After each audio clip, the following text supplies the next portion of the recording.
Good morning, my Teaserking family. How is everyone today? I hope you're all healthy and in good moods. I'm in a healthy and in a good mood. Those onions on the bottom of my feet I showed you for my hacking cough work because I'm not hacking anymore. So you get an onion, a sweet onion, I guess, and you just take a slice and then you cut it into four. And then you take two and you put it on the bottom of your foot.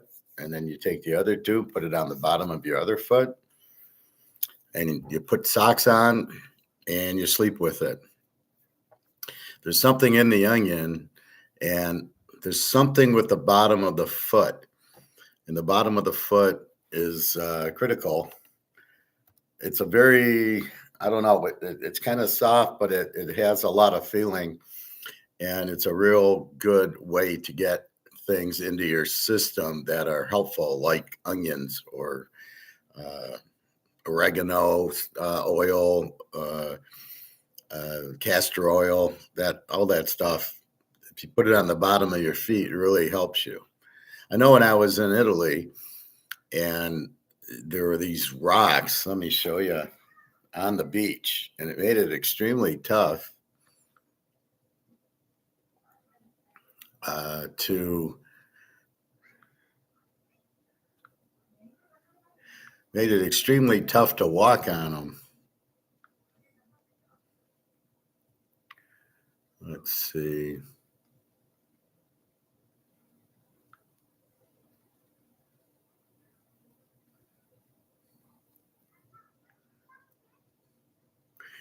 Well, you see the rocks. That's Jenna, but you see the rocks, and it was extremely hard to walk on the rocks, and you had to go like here. If you were walking to the water, which is the Mediterranean, it was very, very difficult. It would hurt, and now I understand why, because your feet are very sensitive, and you couldn't walk. You could walk like one or two steps, and then it was very, very painful for me. And so I had to put my shoes on, and then I was able to walk on it. And then I just went in the water with my shoes on. But they're very sensitive. But the onion is very, very healing, as is the oregano oil. And that's really a best place to cure yourself. Let me get my coffee just a second.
Okay, sorry about that. So there's something on the bottom of your feet that really gets into your system. So the onions, whatever the healing power of the onions is, made it very good. Anyway, so my hacking's pretty much done. Once in a while when I eat, I hack a little bit. Um, let's see, gold. finishes at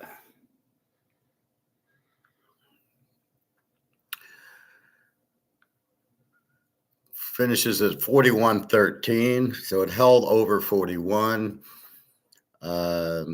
This is just bullshit. This is just profit taking. Well, it's not profit taking. This is just people doing shorting, doing options that short, that want the price to go down for no reason. It makes no sense because the demand's huge in physical, and this is paper, so it's apples and oranges. So understand that. Silver ended at 48.60. It's already been to 53. I think it touched 54. No reason for it to drop. Just they're fucking around with options for whatever reason, which I can't figure out. I mean, it's just they're going to lose money because when the Chinese buy these shorts, they're going to ask for delivery, which they don't have, and it's got to be near the end of COMEX. So that's what's going on there. So just keep buying your physical.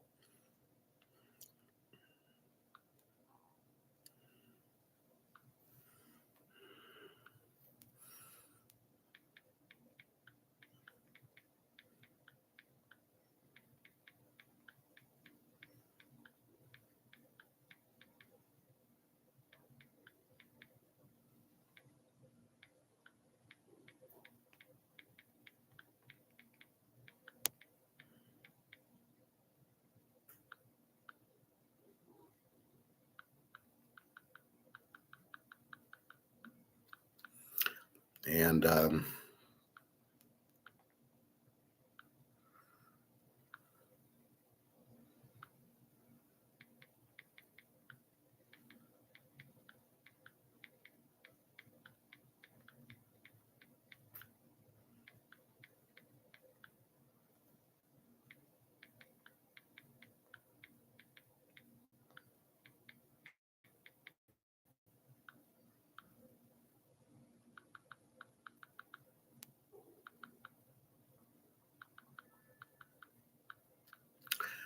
so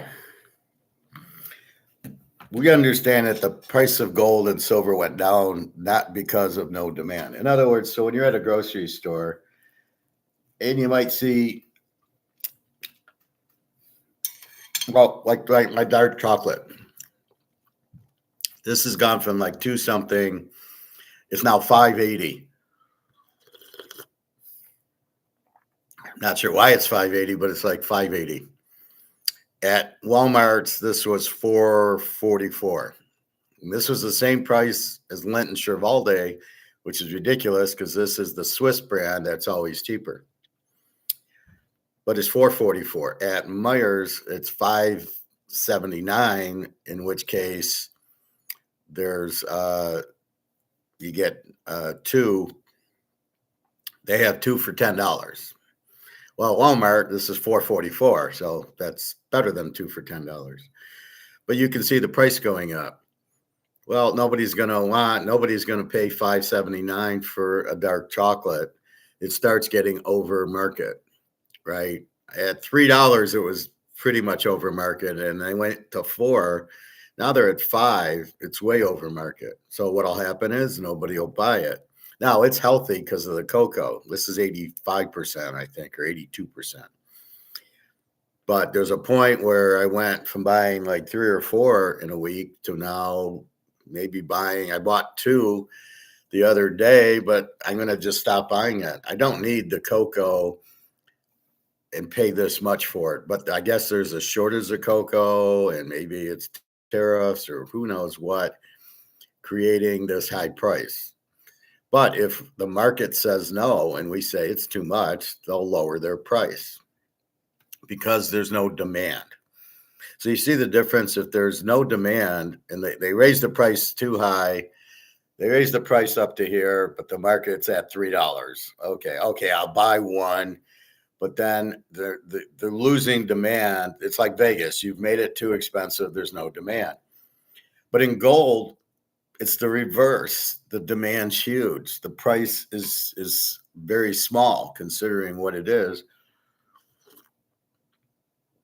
And so therefore,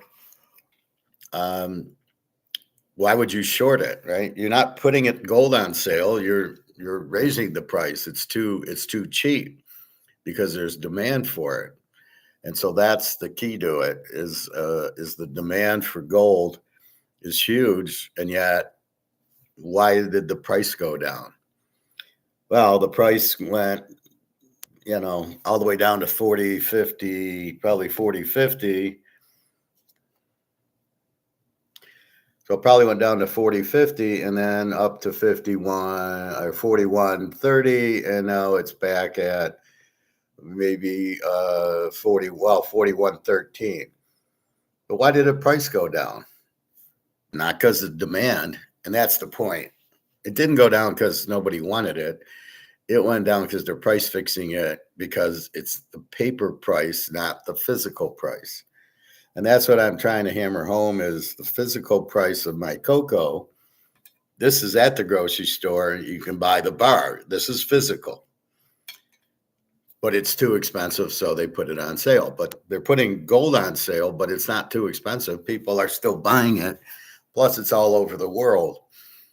And all the BRICS countries are buying it. So there's a big difference here where they're pushing the price down, but in the chocolate, I'm pushing the price down by saying it's too high. I'm not going to buy it. That's not what's happening in gold. Everybody's buying it. So why is the price going down? Because it's fixed. So once you understand that concept, you buy as much as you can because you realize this isn't the real price. This price is the real price is, I'm estimating conservatively 10 times more than this. So 41,000. And the silver price would be 480. That's conservative because you see it going down with no demand, but the demand's up. The people want gold, right? They don't want to sell it and they don't think it's too high. So therefore, the real gold price keeps going up and up and up. And then this fake paper price, they push it down. Now, the only reason I consume is so they can buy it. I can buy it cheaper because they have to cover the delivery. They stand for delivery on these options. So in other words, when China buys these options, they short it down to 40, 50. China's sitting there going, great, we'll buy it. And we want gold delivered. We want the delivery in gold. And where's the U.S. and London going to get the gold to deliver? They can't. So that's why gold COMEX is ending very, very soon. And then we'll get to a physical price from China and Russia, and it'll be much, much higher. Because if I had 75,000 tons of gold, I'd want the price to be higher, not lower. So you're really pissing off the Chinese and the Russians when you keep lowering the price. They're going, what the fuck? Especially with China with 80,000 tons now, Russia with 20,000 tons. God knows what Putin has in his pool, in his house, in his trains. He has a gold train that's like made out of gold, like some compartments on it. Fascinating. Anyway, so that's gold and silver. Yeah, it got hit, but we know it's fake. We know the real price is much higher. But most importantly, we know we must get out of dollars. We must get off the Titanic. It's sinking.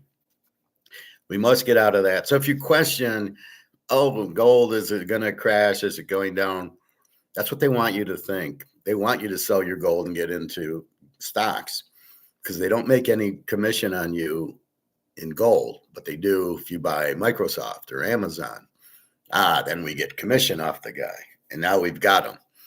So, so the game is get out of this and everything like it, Bitcoin, stocks, real estate trust, bonds. Now your house, it's worth 500 grand. This goes to zero because they printed too much of it and it's not backed by anything. Sounds like Bitcoin, huh? But it'll get repriced because you need a medium of exchange. So you need something backed by gold to hold value of your dollars. And then therefore the house will get repriced. So everything gets repriced. I'm sure it happened in Zimbabwe. I'm sure it happened in Germany in 1923. The Reichsmark went to 0. They were wallpapering the house, but then the Deutschmark came out, and so they would revalue things in Deutschmarks. So that's what they'll do here. They'll revalue your house, 500,000 monopoly money, into maybe 50, 60,000 gold. And in gold, that's probably maybe a little high for your $500,000 house. But keep in mind, gold is a higher value. It's an asset where the dollar's not an asset. It's just toilet paper, right? Monopoly money. All right. So I know we're all here for football, so let's go to football. I hit my Friday game. I'm so excited. So yesterday, there was 3 games. North Texas played Charlotte. North Texas wins 54-20. VTech wins 42-34 over Cal. And Boise 24-3, and the line was 21. My play was North Texas 25 down to 19 over Charlotte, and it was close. It was like 20. It was tied at halftime, 17. I'm sweating. And then it's 27-20 in the third quarter. And then it goes 34-20 the start of the fourth quarter. And I'm going, okay. And then I look at the final, and it's 54-20, and I'm going, wow, what happened? And North Texas just went wild. They 75-yard run, an 80-yard pass. So Charlotte was, North Texas got upset. Like, okay, let's play. Because it's hard when you play a Z team. Charlotte's a Z team. And it's hard to play. It's hard to get up for it. But when you're only up a little bit, you get mad. You go, well, we're not going to lose this game. And then the talent came in. The quarterback threw for 608 yards. Are you fucking kidding me? Wow. Let's see. And the quarterback's name. And we know North Texas is an explosive team. Drew Mestermeyer delivers 608 yards and 54-20 win over Charlotte. How the fuck do you throw for 608 yards and 4 touchdowns? Unbelievable. So if we look at the game, see it's 17-all, and then boom, 10 in the third, and then a 27-point fourth quarter. Even though you got the lead, they just kept piling it on. If you look what happened, fourth quarter, 7-yard pass, it's 34-20. That's where I kind of peeked in and said, okay, if I get one more touchdown, I'm all right. Then he hits a 70-yard pass, it's 40-20. Then he hits, then the guy runs for 45 yards, it's 47-20. And then another guy rushed for 32 yards. So they're just trying to kill the clock, and they're going for 50-yard touchdowns. Anyway, I won a Friday night game. I'm so excited. And that's what happens. So I want to get into, how do you grade the team? How do we know Charlotte's a Z team? We can see North Texas is an over team, right? They score 54 points. The quarterback throws for 600 yards. Got a pretty good idea. They score a lot. Now, so if we look at North Texas, they score a lot, but did they have a defense? And their defense is 25. So we call them an over team. Now, the 25 is based on looking at stats. It's going in and looking at past games, going, how do they play these teams? Mostly I'm interested in the UTSA game and other against good offenses. And so you come out with close to a 25 defense. You go, well, it's good. It's not that good. So you can bet over on North Texas because you know they're going to score a lot. The other team's going to get something. Then we look at Charlotte. How do we get a Z team out of them? Well, they don't score, and their defense sucks. So they have no offense, no defense. Well, why is that important? Because when they play a team like North Texas, we can lay 19 points feeling they're going to score a lot on them. That's why we like overs against Z teams. And here they just pounded them, just trying to run the clock. They scored 2 touchdowns, right? So the grade's based on average points, but we kind of throw out the high school team. We try to look at them against decent teams, and we see how they do. And that gives us the past gives us an indication what should happen in this game. And that's the only way I know how to pick football games is basically looking at what happened and figure, well, that's what should happen. That's why I go 75% of my picks, but I don't go 100% of my picks. I told my friend, this is the favorite one, is playing the over team against the Z team. That's my favorite bet, but you can't find it too often. There's only so many Z teams, and then do they play over? Like UMass played Buffalo, but Buffalo is not a high-scoring team, and they won by 7. So I laid away from them. But if UMass plays a high-scoring team, they're gonna kill them. So the 8 teams are like Alabama, Ohio State, very strong offenses, very strong